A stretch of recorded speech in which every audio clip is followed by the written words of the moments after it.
import sudah mulai dilakukan, tetapi belum sampai kepada distributor. Ini kan saya kira yang juga diakui oleh pemerintah itu sekarang ini konsentrasinya adalah memastikan bahwa beras itu sampai kepada penerima, sentra-sentra penjualan dan sebagainya gitu. Jadi saya kira kalau dari sisi angka ya bahwa beras itu ada, itu memang ada, tetapi memang sangat mungkin itu belum sampai kepada distribusi yang dekat dengan penerima akhir, sehingga harga tetap dalam Tinggi. situasi yang tinggi. Gitu. Jadi kalau misalnya tetap ada orang yang mengatakan beras itu mahal, Anda mengatakan ini soal distribusi, bukan karena tidak ada beras di tanah air, artinya memang selama ini ketersediaan beras itu hanya dikonsentrasikan demi waktu bansos untuk kampanye aja, Dok? Saya kira itu masuk akal ya, karena kan kepentingan untuk 3 bulan pertama sampai pemilu itu konsentrasinya di sana. Dan kita tahu bahwa bansos itu tidak hanya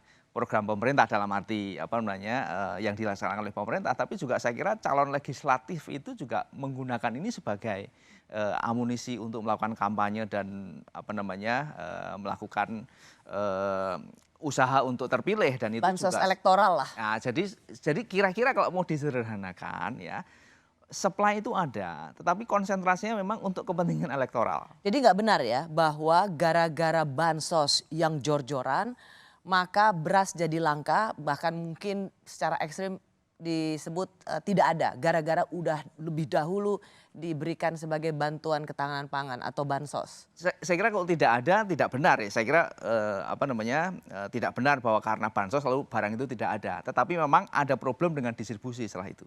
Karena barang itu sebenarnya ada kan, dan bahwa pemerintah kemudian melakukan import yang lumayan besar soal beras ini, saya kira itu juga menunjukkan bahwa sebetulnya supply beras itu ada. Kalau begitu apa penjelasannya kalau Anda ingin katakanlah bahwa bansos waktu pemilu adalah sesuatu yang memang tidak terhindarkan gitu. Jadi bansos yang bersifat elektoral atau keterpilihan. Apakah ini juga yang menjelaskan mengapa bansos di tahun 2024 ini begitu tinggi, bahkan jauh lebih tinggi di saat masyarakat Indonesia itu jauh lebih menderita di saat pandemi? Kalau kita lihat perspektifnya lebih luas ya, bahwa yang namanya politik elektoral itu selalu digunakan oleh setiap rejim di setiap pemilu dan mungkin di semua negara gitu ya. Cuman intensitasnya yang berbeda. Nah, kali ini sangat mungkin intensitasnya tinggi. Dan karena itu mungkin kemudian mengganggu distribusi.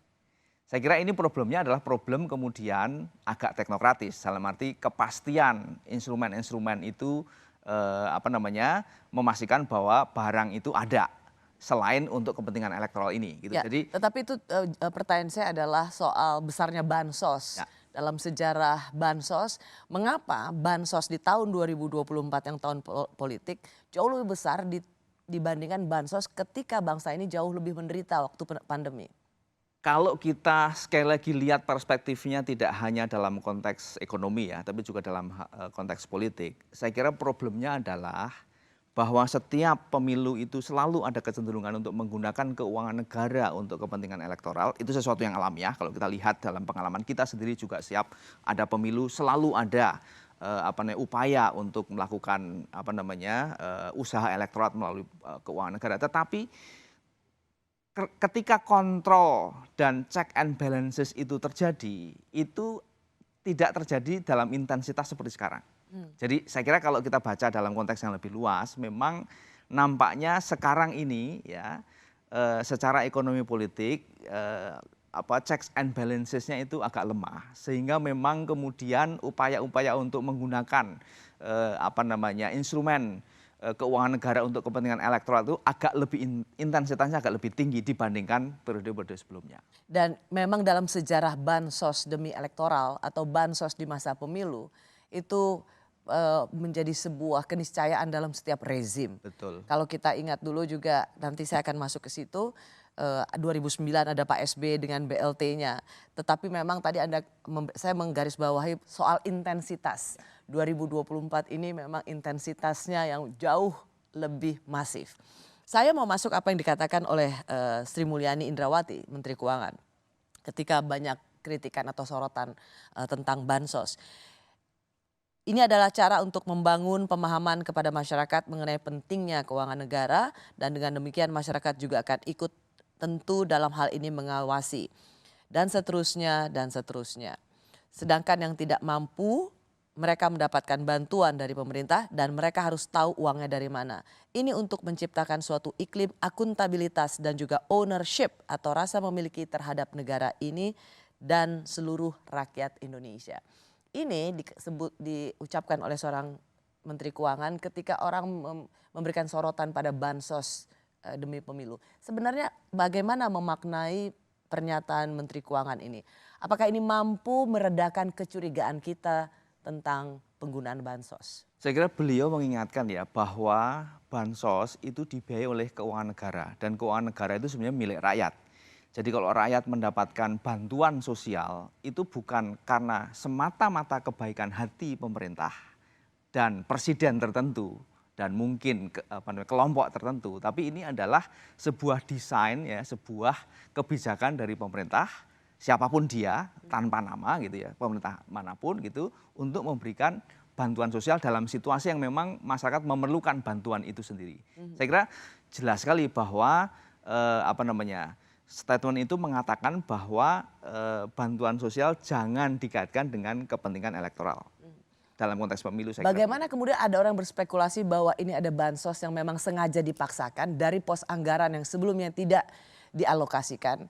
Apakah ini juga tersirat maksud itu atau enggak? Sama sekali bukan. Lebih ke arah bahwa bansos adalah dari negara dan memang sudah dialokasikan sesuai dengan posnya. Betul. Jadi saya memaknai ya statement itu adalah untuk menempatkan pada proporsi yang sebenarnya.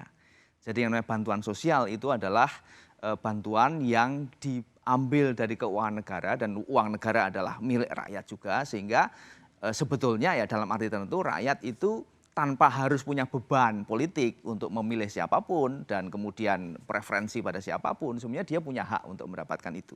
Karena dia dalam situasi yang kurang beruntung ini mendapatkan bantuan sosial dan itu bersumber dari keuangan negara.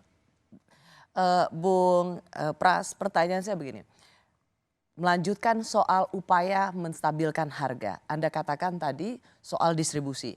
Jadi ini sedikit banyak bisa menjelaskan pada publik untuk tidak lagi bersyakwa-syangka atau mencurigai bahwa harga beras mahal karena beras habis gara-gara bansos yang jor-joran. Itu sudah Anda jawab bahwa ini masalah distribusi.